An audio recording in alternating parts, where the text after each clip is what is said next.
The Gospel of John, session 7. In this session, we'll be taking a look at John 10:22 to 12:50. Let's start by looking at John 10:22 to 42. The Feast of Dedication was a relatively new feast.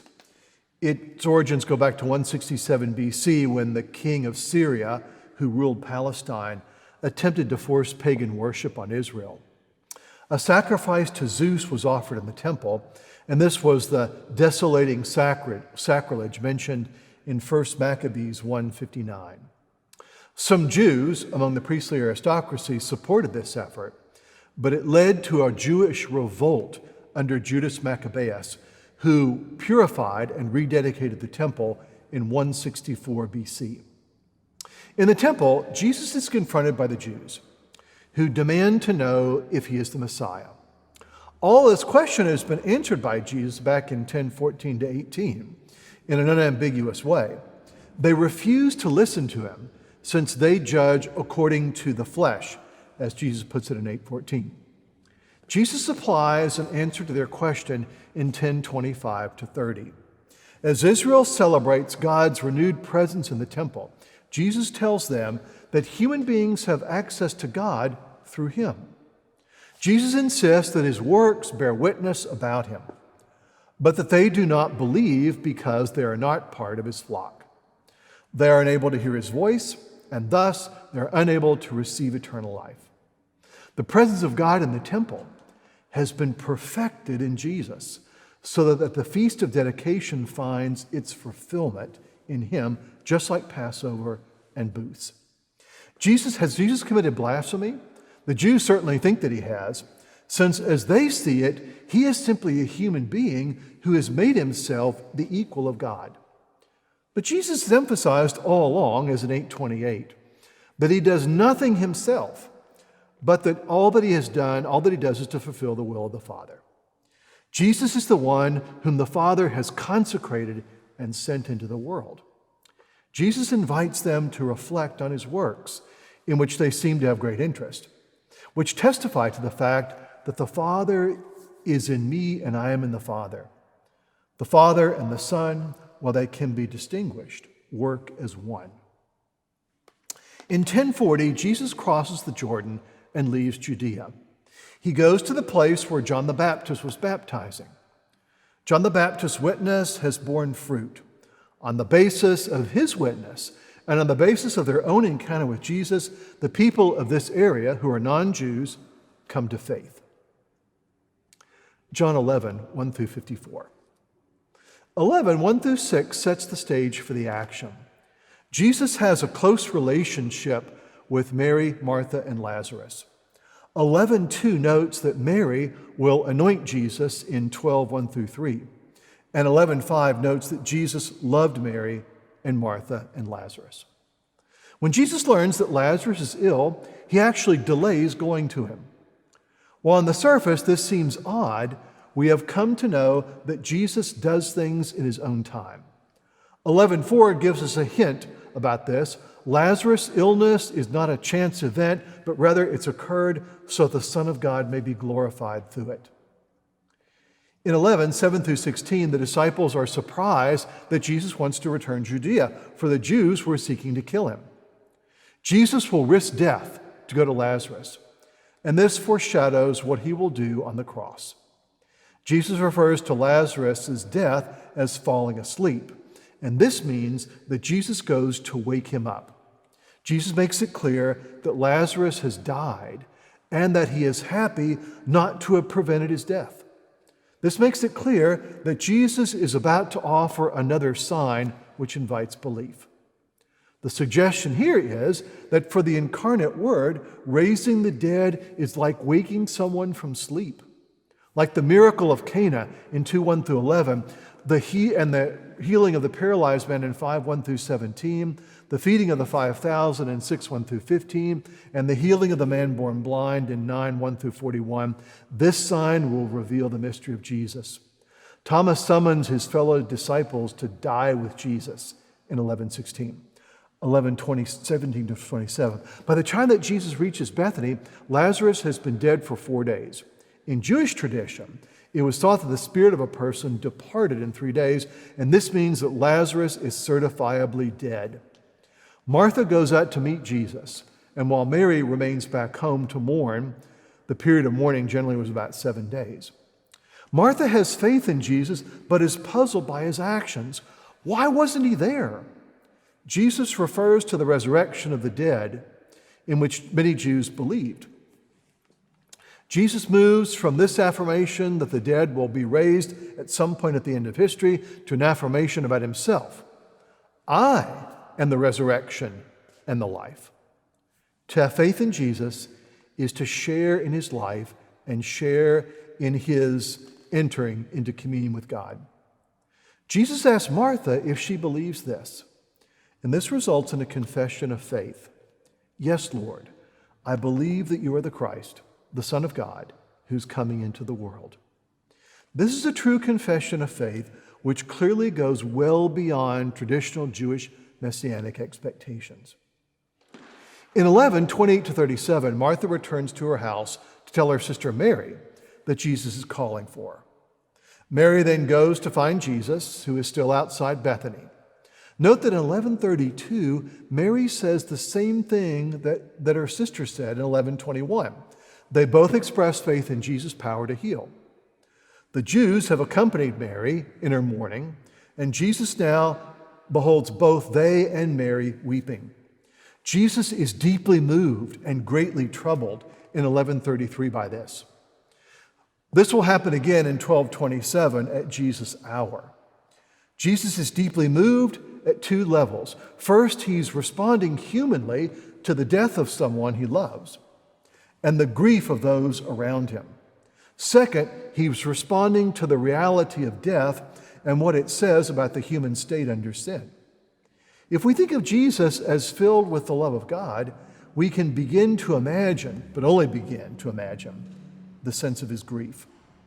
In 11:38-41, Jesus now arrives at the tomb and is again deeply moved. The body of Lazarus has been anointed for burial and placed in the tomb. This tomb has been sealed by rolling a stone over the entrance. The tomb would have contained shelves in the wall on which the corpses would have been placed. Jesus wants the tomb to be opened. While Martha has made a profession of faith in Jesus as the resurrection, she's not yet come to a full understanding of what this means. She protests that Lazarus' corpse has begun to decompose and that opening the tomb will only release the odor. Why increase the suffering by literally smelling death? Jesus makes it clear that he's about to reveal the glory of God, which is his power to give life. The glory of God is revealed in his delivering human beings from sin and death. In 11:41-42, Jesus offers a prayer to the Father. The purpose of this prayer is to allow those listening to know that he has been sent by the Father. Jesus isn't asking the Father to raise Lazarus from the dead, but to show those listening that he and the Father share a perfect communion.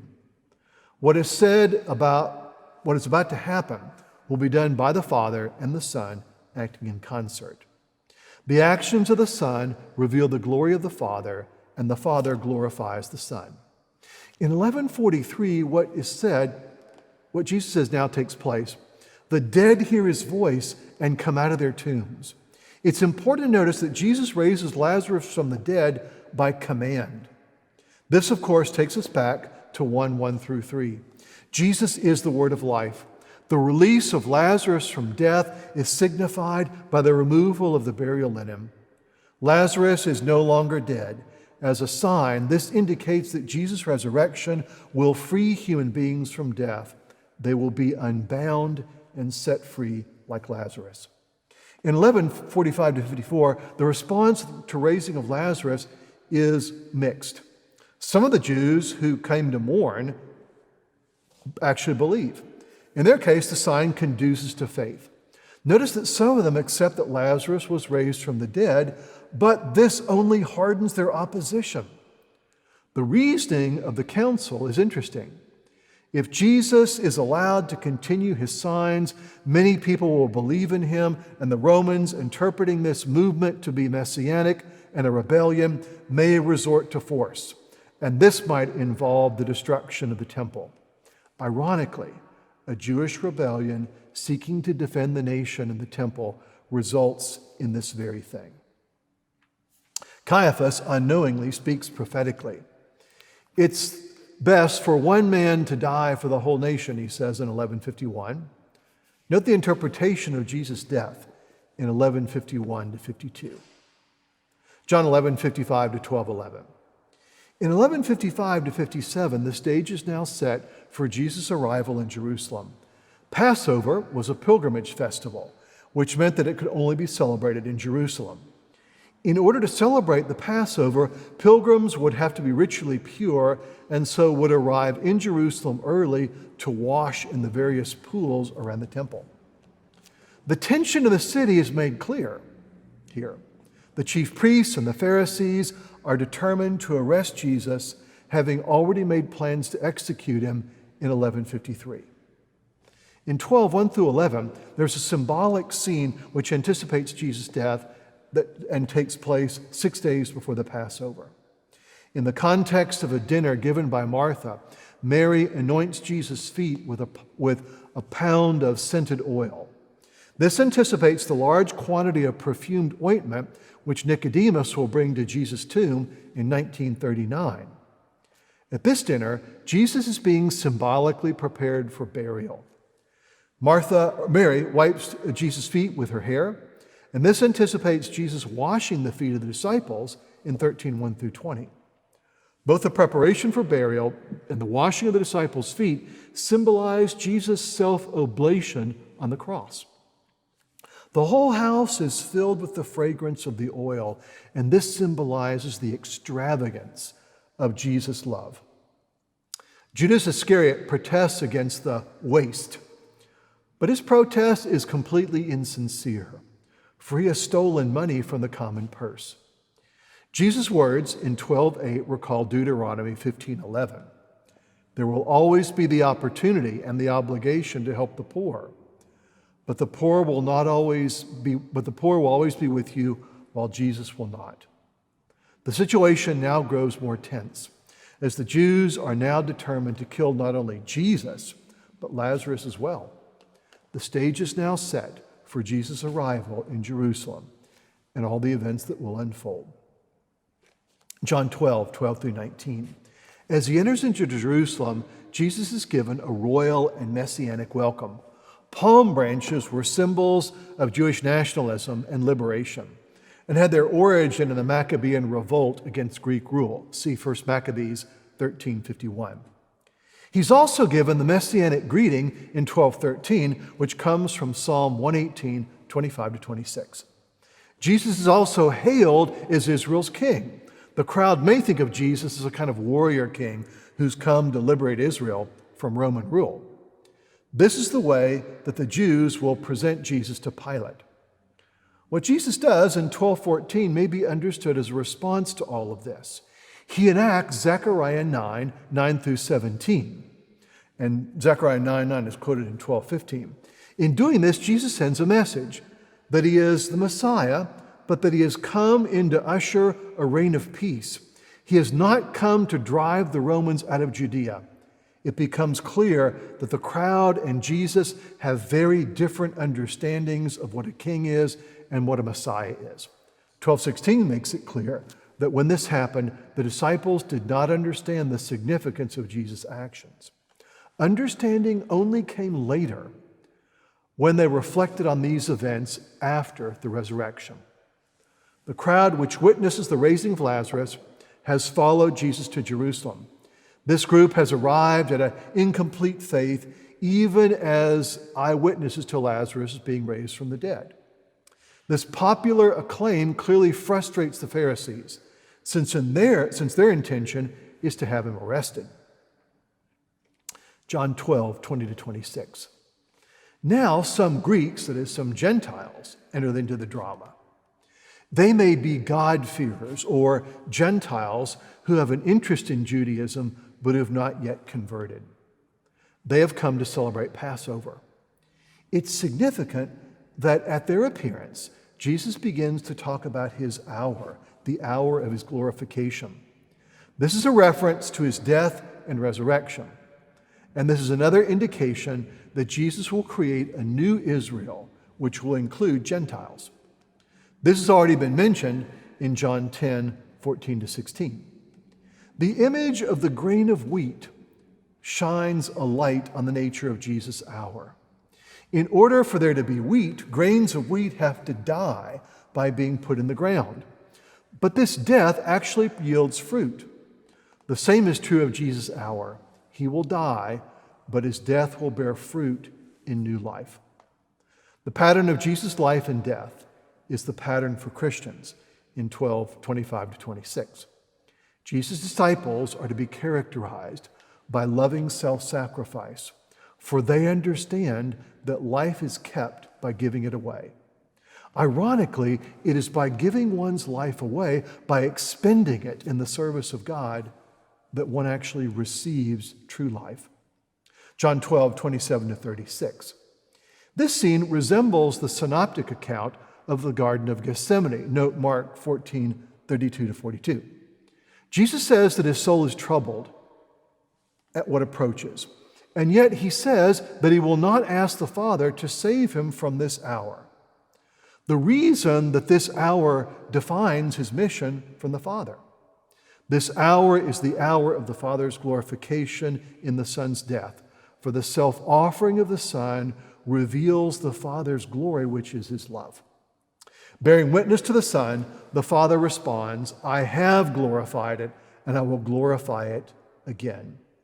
The Father has glorified his name in the Son's ministry thus far, and he will glorify it again in the Son's death and resurrection. It's important to note that in John, Jesus' death is not a disaster which befalls him, but an event in which the glory of God is revealed. The voice of the Father does not provide Jesus with new information. It's for the sake of those listening that it's spoken. The voice confirms that the Father and the Son always work in concert, for there is a union of perfect love between them. In John 12:30-32, Jesus returns to the theme of being lifted up. This lifting up refers to the cross, but it's already been presented as being prefigured by Moses lifting up the bronze serpent in the wilderness for the healing of Israel. Though his self-offering on the cross, Jesus will cleanse and purify humankind. Jesus' self-oblation will become a judgment on this world, the world distorted by sin, in that it will result in the world being set right. Ironically, Jesus' death will result in the destruction of sin. His self-oblation will also be a kind of exorcism in which the ruler of this world will be cast out. Both of these images suggest the completeness with which human sin will be dealt with. God will be revealed in the total overthrow and removal of sin and evil. In addition, Jesus being lifted up will result in people being drawn to him, both Jews and Gentiles. Jesus' self-oblation will be the birth of the new Israel. That Jesus is talking about his crucifixion is made explicit in 12:33. The Jerusalem crowd has not yet arrived at a mature faith, for it's puzzled by what Jesus said. It refers to the belief that the Messiah would restore Israel and then reign forever. A king whose throne is a cross and whose triumphs by suffering and death is beyond the grasp of this crowd at this moment. The time is coming for a mature faith. The only possible choice available are either walking in darkness or being sons of light. John 12:37-43. This section is a report on the consequences of Jesus' presence in Jerusalem up to this point. It seems that the stage for Jesus' arrest and trial has now been set. Jesus hides himself from the crowd, indicating his distance from them. Despite Jesus' signs, the crowd has not come to a genuine faith yet. This should not be surprising, as the citation of Isaiah 53:1 indicates in 12:38. Israel has a persistent pattern of disbelief, and the response to Jesus shows this pattern endures. 12:39 says that they could not believe, and in support of this, Isaiah 6:10 is cited. For John, faith involves both the initiative of God and the response of a person. The crowd's blindness is to be understood as either willed or permitted by God, quite possibly for the sake of delivering about deliverance. The crowd's blindness is not something that God has simply imposed upon it. 12:41 is important, for it says that when Isaiah had a vision of God in Isaiah 6:5, he also saw the Word who has become incarnate in Jesus. Thus, what Isaiah says may be understood to be prophetic of Jesus. In 12:42, we find the note that the authorities come to some kind of faith in Jesus, but their fear of being put out of the synagogue outweighs their newfound faith, and so many of them don't confess it. Of these people, John comments, they love the glory that comes from man more than the glory that comes from God. This is what Jesus has accused the Jews of in 5:44. They're interested in human glory, but not glory from God. John 12:44-50. This section may be taken as a summary of what Jesus has taught in chapters 1 through 12. The first affirmation here is that whoever believes in the Son believes in the Father who sent him. The Son is transparent to the Father, such that to believe in the Son is simultaneously to believe in the Father who is revealed in him. The second affirmation is that Jesus is the light of the world, the light of the divine truth shining into the darkness of sin and revealing it to be darkness. To perceive this light is to walk out of the darkness and to pass from life to death, to pass from death to life. The third affirmation is that those who reject Jesus reject the only means of salvation. Those who reject light and life condemn themselves to death and sin and darkness. Quite simply, nothing can be done for those who have rejected light and life. The final affirmation is that Jesus has not spoken of his own authority, but has spoken what the Father has given him to say. This doesn't mean that his authority is somehow secondary to that of the Father, but that the Father and the Son share authority conjointly. In other words, the Son is not anxious about his authority, and it is not his mission somehow to assert it. He and the Father are completely one.